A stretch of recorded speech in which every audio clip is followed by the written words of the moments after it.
আমন্ত্রণ জানাচ্ছি প্রবাস কণ্ঠ রাতের বুলেটিনে, পাওয়ার্ড বাই মাই এনজেট্রি। শুরুতেই জানাবো আজকের প্রধান শিরোনামগুলো। গাড়ির ধাক্কায় বাংলাদেশি নিহত, মালয়েশিয়ায় সেনা কর্মকর্তা রিমান্ডে। মালয়েশিয়ায় ইমিগ্রেশন অভিযানে বাংলাদেশি সহ ৪৫ অবৈধ অভিবাসী আটক এবং ২২ দিনে $২৪১ কোটি পাঠালেন প্রবাসীরা। দেখছিলেন শিরোনাম, এবার বিস্তারিত। আপনিও কি আপনার নেক্সট ট্রিপ প্ল্যান করছেন? তাহলে আপনার জন্যই মাই এনজেট্রি, যেখানে এয়ার টিকেটস এবং হোটেল সব পাওয়া যাবে এক প্ল্যাটফর্মে, with a very affordable fares and endless options. With my এনজেট্রি আপনার ভ্রমণ হবে একদম নিশ্চিন্তে। মালয়েশিয়ায় গাড়ির ধাক্কায় বাংলাদেশি নিহতের ঘটনায় দেশটির এক সেনা কর্মকর্তাকে ৫ দিনের রিমান্ডে দেওয়া হয়েছে। কুয়ালালামপুর ট্রাফিক পুলিশের কর্মকর্তা মোহাম্মদ জামজুরি মোহাম্মদ ইসা বলেন, তাদের আবেদনের ভিত্তিতে বিচারক গুপ্তান নোর আসিকিন মুরলি কামাল রিমান্ডে নেয়ার আদেশ দেন। তিনি বলেন, আজ সকাল 11:15টায় ডাংওয়াঙ্গি জেলা পুলিশ সদর দপ্তরের রিমান্ড কক্ষে আবেদন করা হয়। আগামী মঙ্গলবার পর্যন্ত ৫ দিন তাকে জিজ্ঞাসাবাদ করা হবে। পুলিশের ধারণা, ঘটনার সময় সেনা কর্মকর্তা মদ্যপ অবস্থায় ছিলেন। মালয়েশিয়ায় বেড়াতে গিয়ে বৃহস্পতিবার 2 গাড়ির সংঘর্ষে নিহত হন বাংলাদেশি নাগরিক মুজাহিদ মিল্লাত। এই ঘটনায় আহত হন তার স্ত্রী তাবাসসুম আবিদা। এই দম্পতির বাড়ি হবিগঞ্জে। ঘটনার বিবরণে কুয়ালালামপুর ট্রাফিক পুলিশ বলছে, বৃহস্পতিবার ভোরে তারা বিমানবন্দর থেকে মাজু মহাসড়ক ধরে যাচ্ছিলেন। ওই সময় 31 বছর বয়সী সেনা কর্মকর্তা গাড়ি চালিয়ে আসছিলেন বিপরীত দিক থেকে। পুলিশ বলছে, সেনা কর্মকর্তা গাড়ি নিয়ে ভুল লেনে ঢুকে পড়েন। এতে 2 গাড়ির সংঘর্ষে ঘটনাস্থলেই মিল্লাতের মৃত্যু হয়।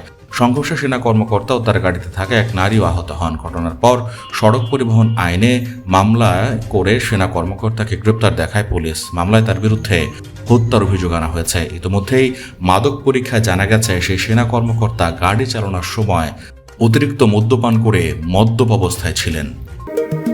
মালয়েশিয়ায় থাকেন, আন্তর্জাতিক কর্মপরিবেশে স্মার্ট ও সফল ক্যারিয়ার করতে প্রস্তুত, তবে আপনাকে খুঁজছে প্রাণ মালয়েশিয়া। সমগ্র মালয়েশিয়া জুড়ে বিভিন্ন পদে আপনি হতে পারেন আমাদের পরবর্তী টিম মেম্বার। আপডেটেড সিভি সহ হোয়াটসঅ্যাপ করুন এই নম্বরে। মালয়েশিয়ার সেলাঙ্গোর রাজ্যের 8টি বিভিন্ন স্থানে বিশেষ অভিযান চালিয়ে ৪৫ জন অবৈধ অভিবাসীকে আটক করেছে দেশটির ইমিগ্রেশন বিভাগ। গোপন সংবাদের ভিত্তিতে গত বৃহস্পতিবার পরিচালিত অভিযানে তাদের আটক করা হয়।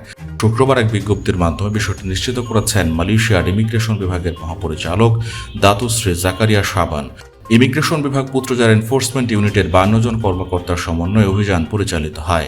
সেমুনিয়া, জেনজারম, সেরি, ক্যাম্বাঙ্গান, চেরাস এবং সেরদাং এলাকার 8টি স্থানে সকাল 11টার দিকে একযোগে এই অভিযান চালানো হয়। 2 সপ্তাহের গোয়েন্দা নজরদারির পরে অভিযান সফল করা হয় বলে জানিয়েছেন মহাপরিচালক। অভিযান চলাকালে 88 জন ব্যক্তির কাগজপত্র যাচাই করা হয়, যার মধ্যে 66 জন বিদেশি নাগরিক এবং 22 জন স্থানীয় নাগরিক ছিলেন। যাচাই বাছাই শেষে 45 জন বিদেশি নাগরিককে ইমিগ্রেশন আইন 1959 এবং 1963 এবং ইমিগ্রেশন রেগুলেশন 1963 লঙ্ঘনের দায়ে আটক করা হয়েছে। আটককৃতদের বয়স 29 থেকে 50 বছরের মধ্যে এবং তারা সকলেই বাংলাদেশ, মিয়ানমার, ভারত, নেপাল এবং ইন্দোনেশিয়ার নাগরিক। আটককৃত সকল বিদেশি নাগরিককে পরবর্তী আইনি প্রক্রিয়ার জন্য সিমুনিয়া ইমিগ্রেশন ডিটেনশন ডিপোতে পাঠানো হয়েছে।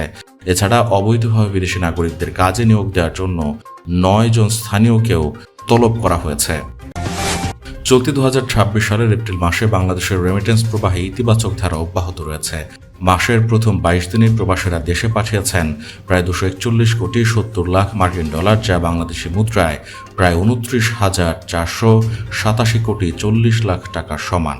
বৃহস্পতিবার বাংলাদেশ ব্যাংকের সর্বশেষ প্রতিবেদনে এই তথ্য জানানো হয়েছে। ব্যাংকের তথ্য অনুযায়ী গত বছরের একই সময়ে দেশের রেমিটেন্স এসেছিল 205 কোটি 30 লাখ ডলার। সেই হিসেবে চলতি বছরের একই সময়ে রেমিটেন্স বেড়েছে প্রায় 36 কোটি 40 লাখ ডলার, অর্থাৎ প্রায় 4,440 কোটি 80 লাখ টাকা বেশি। তথ্য বলছে, এর আগে দেশের ইতিহাসে সর্বোচ্চ প্রবাসী আয় এসেছিল চলতি বছরের মার্চেই। ও সময় প্রবাসীরা দেশে পাঠিয়েছিলেন 375 কোটি 50 লাখ ডলার। এছাড়া দ্বিতীয় সর্বোচ্চ রেমিটেন্স এসেছিল গত বছরের মার্চে 329 কোটি 56 লাখ ডলার। তৃতীয় সর্বোচ্চ রেমিটেন্স এসেছিল 2025 সালের ডিসেম্বর মাসে, তখন দেশে আসে 322 কোটি 66 লাখ ডলার। অর্থনীতিবিদরা বলছেন, মধ্যপ্রাচ্যে চলমান সংকট দীর্ঘায়িত হলে বিশ্বের অন্যান্য দেশের মতো বাংলাদেশের অর্থনীতিতেও এর প্রভাব পড়তে পারে। তাই সম্ভাব্য ঝুঁকি মোকাবেলায় বৈদেশিক মুদ্রার রিজার্ভ শক্ত অবস্থানে রাখার পরামর্শ দিয়েছেন তারা।